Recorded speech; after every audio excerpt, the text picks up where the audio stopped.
কথা শেষ। ইবাদত করার জন্য ফেরেশতার প্রভাব ছিল না। আপনাকে আমাকে বানানো হয়েছে শুধু আল্লাহর সাথে, রাসূলুল্লাহর সাথে মনটা লাগাবার জন্য। এছাড়া আপনার আমার কোন কাজ নেই। আপনি জানেন 50-60 বছরের জিন্দেগির যত আমল করেন, আল্লাহর একদিন, দুনিয়ার 50,000 বছর, 50,000 ইয়ার্স, 50,000 বছর আল্লাহর একদিন। আল্লাহর কয় দিন? আওয়াজ কম হয়েছে, আরো জোরে, একদিন। আর তাহলে আপনার আমার 50-60 বছরের জিন্দেগি, 100 বছরের জিন্দেগি, আমাদের বাপ দাদা সব মিলাইলেও তো আল্লাহর 1 ঘন্টা হবে না।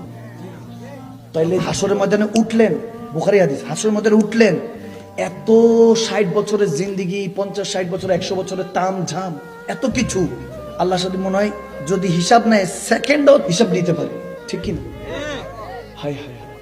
তাহলে সারা জীবনের কোন আমল, কোন কাজ আপনাকে জান্নাত দেখাতে পারবে না। নবীর প্রেমটাই আপনাকে জান্নাতে নিয়ে যাবে। আল্লাহু আকবার। প্রত্যেকদিন তো ওয়াজ করি, করতে করতে প্রায় সময় পারানো, কার কাছে কথা বলবো, কিসের কথা বলবো, কাকে বোঝাবো, নিজে কিন্তু বুঝাইতে পারি না। নিজে কিন্তু মাঝে মাঝে বুঝাইতে পারি না। শত্রুতা তো এখন নিজের সাথে, আমার দুশ্মনী আর কারোর সাথে না। আমার যুদ্ধ এখন কারোর সাথে না। আমি সবসময় বলি আমার যুদ্ধ আমার নিজের সাথে। আমি নিজেকে হারিয়ে বিজয়ী হতে চাই। আল্লাহুম্মা আমিন। আল্লাহ কবুল করুক। এই যে যেটা দেখতেছেন, এটা তো বক্স, এটার ভিতরে আমি থাকি, জানি না ওটার নাম কি। এটা তো মাদানী সাহেব, মাকদুম সাহেব মাদানী। নিজের হাতে কখনো আপনকে দাফন করে থাকলে তাহলে কথাগুলি বুঝবেন। যে গর্তটা অন্যের জন্য খোঁড়েন, একদিন আপনাকে জন্য বান্দা খোঁড়া হবে।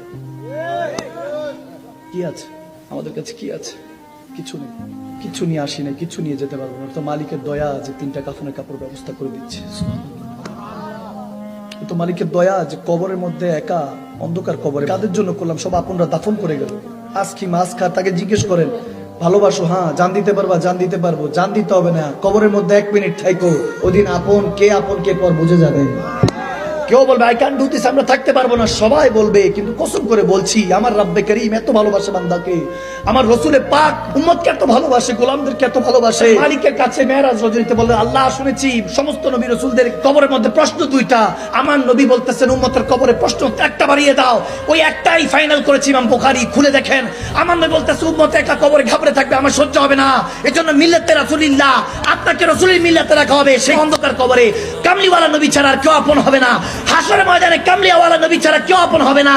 ওই দিন রব্বে কারীম যদি আপনাকে ক্ষমা করে দেয়, দুনিয়াতে কোনো টাকা পয়সা সবকিছু সফলতা নয়। আল্লাহ যেদিন ক্ষমা করে দিয়ে আপনাকে আল্লাহ রাসূলের জান্নাতে আপনাকে প্রবেশ করার হুকুম দিবে, আপনি ওই দিন সাকসেসফুল ম্যান অর ওম্যান, ওই দিন আপনি সফল।